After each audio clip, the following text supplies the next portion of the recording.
안녕하세요. 여러분, 이번 시간에는 비올라에 대해서 알아보도록 하겠습니다. 비올라라는 악기에 대해서 혹시 들어보셨나요? 아마 많은 분들이 비올라와 바이올린의 차이에 대해서 약간 헷갈려 하실 수도 있을 것 같아요. 이렇게 사진에서 보실 수 있는 것처럼 비올라와 바이올린은 생김새가 아주 비슷하게 생겼습니다. 하지만 비올라는 바이올린보다 크기가 더 크고 또 그렇기 때문에 음역대가 조금 더 낮습니다. 비올라는 따뜻하고 조금은 어두운 음색을 가지고 있는데 이 때문에 오케스트라에서는 화음을 구성하는 역할을 하기도 해요. 오늘은 강승주 멘토가 비올라에 대해서 악기의 특징과 특성을 더 자세하게 설명해 준다고 합니다. 비올라가 실내악이나 오케스트라에서 어떤 역할을 하는지도 설명을 해준다고 해요.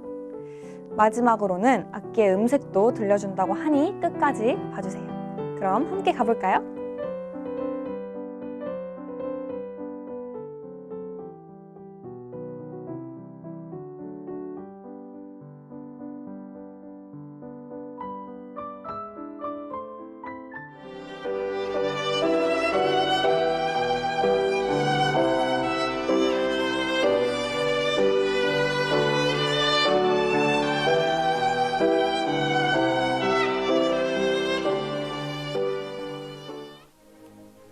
여러분 안녕하세요. 저는 지금 시흥 음악 멘토링에서 비올라 선생님을 맡고 있는 서울대학교에서 비올라 전공 강승주입니다.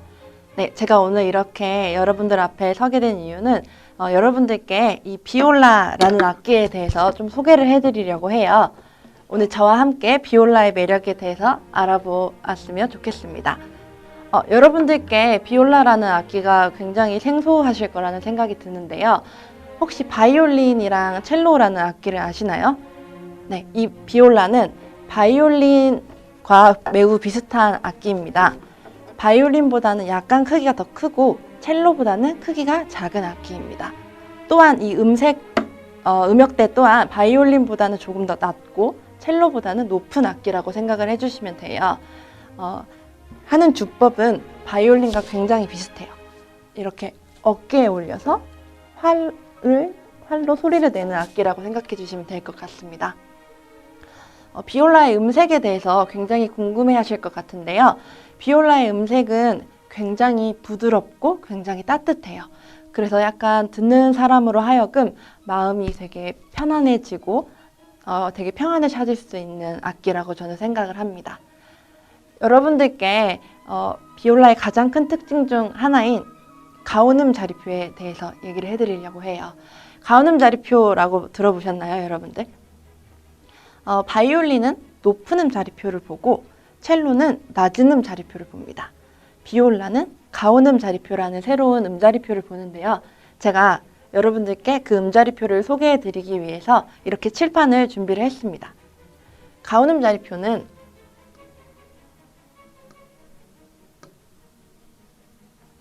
이렇게 생겼어요. 이게 바로 가온음 자리표입니다. 여러분들 처음 보시죠? 가온음 자리표는 일반적인 높은 음 자리표와는 다르게 이 가운데 이 음을 도라고 읽습니다. 이 5선지에서 가장 가운데 있는 음이 도다.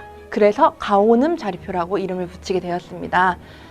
비올라는 가온음 자리표와 높은 음 자리표를 같이 보는 악기 중에 하나인데요. 높은 음 자리표에서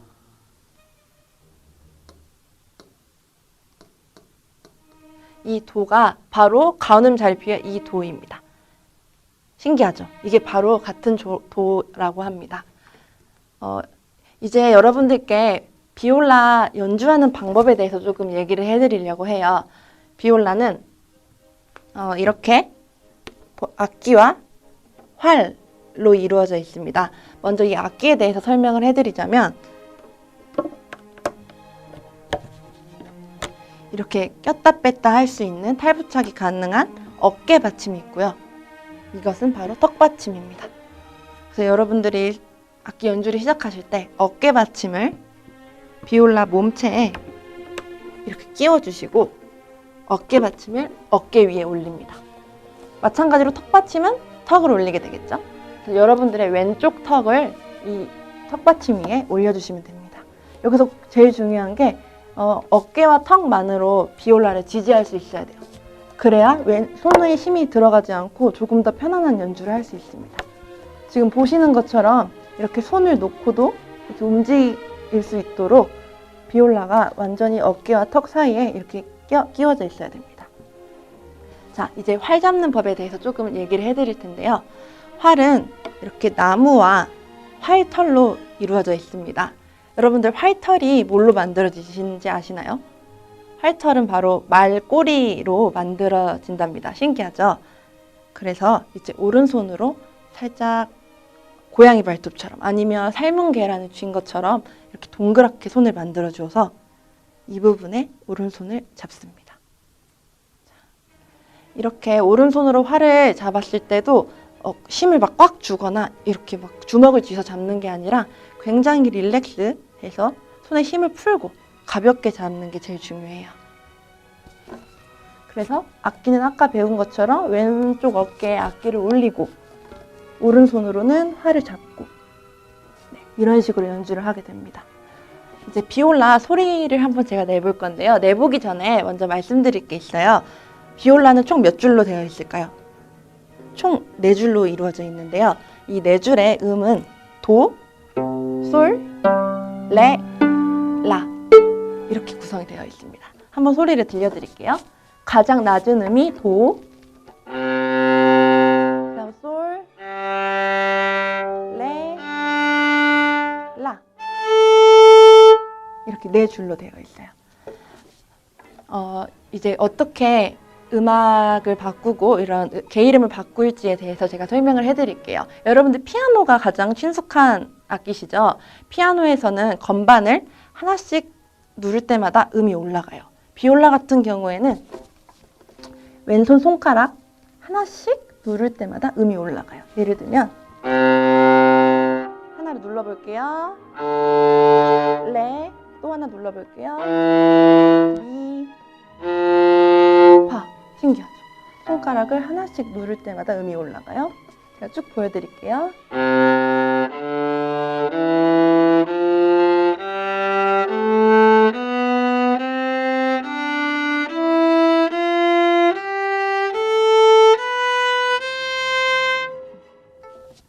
이런 식으로 음계를 손가락을 바꿔가면서 조정할 수 있답니다. 그렇다면 활은 어떤 역할을 할까요? 방금 말씀드린 대로 이렇게 소리를 내는 역할도 하지만 어떤 소리를 낼 것이냐, 뭐 작고 큰 소리, 아니면 조금 강한 소리, 부드러운 소리 이런 음의 퀄리티를 결정하는 게 바로 이 활이에요. 활에는 또 2종류가 있어요. 내림활과 올림활이라는 게 있는데요. 활을 내리면 내림활이라고 해요. 그리고 반대로 활을 올리면 올림활이라고 합니다. 그래서 활을 내리고 올리고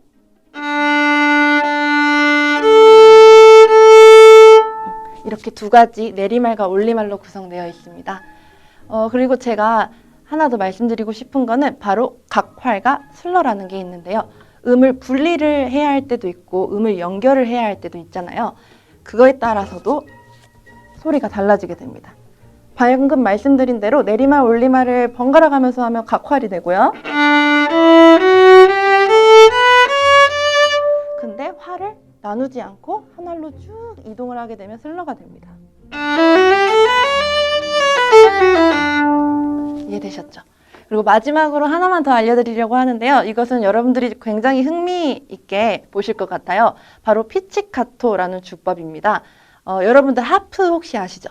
하프는 현악기인데 이렇게 활을 사용하는 악기와 다르게 손가락으로 줄을 뜯어서 내는 악기잖아요. 마찬가지로 이 비올라에서도 하프 같은 소리를 낼 수 있어요. 바로 활을 사용하지 않고 이 손가락을 이용하는 건데요. 이런 식으로 손가락을 튀겨서도 소리를 낼 수 있고, 아니면 화음 같은 경우에는 한 번에 그으면 기타처럼 코드를 연주를 할 수 있습니다. 이런 식으로. 신기하죠?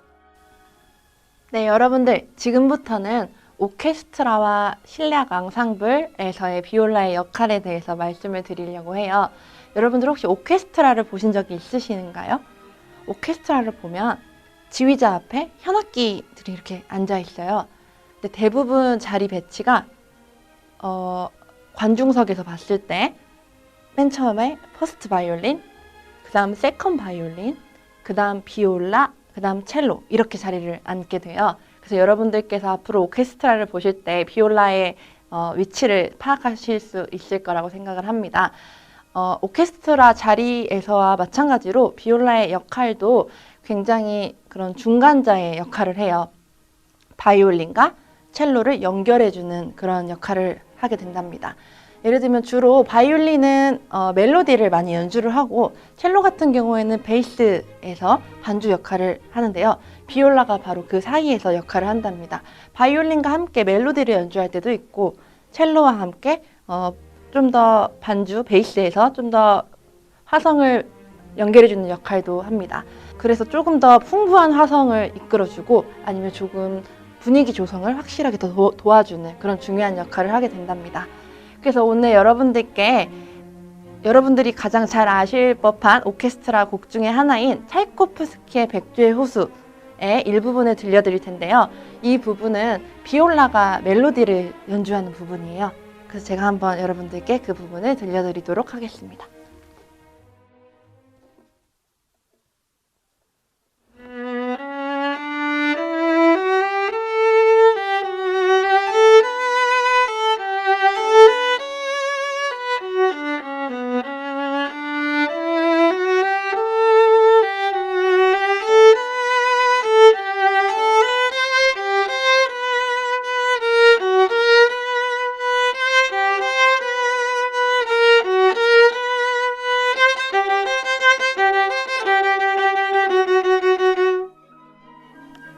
이런 식으로 오케스트라에서 멜로디 역할도 하게 되고 반주 역할도 하게 된답니다.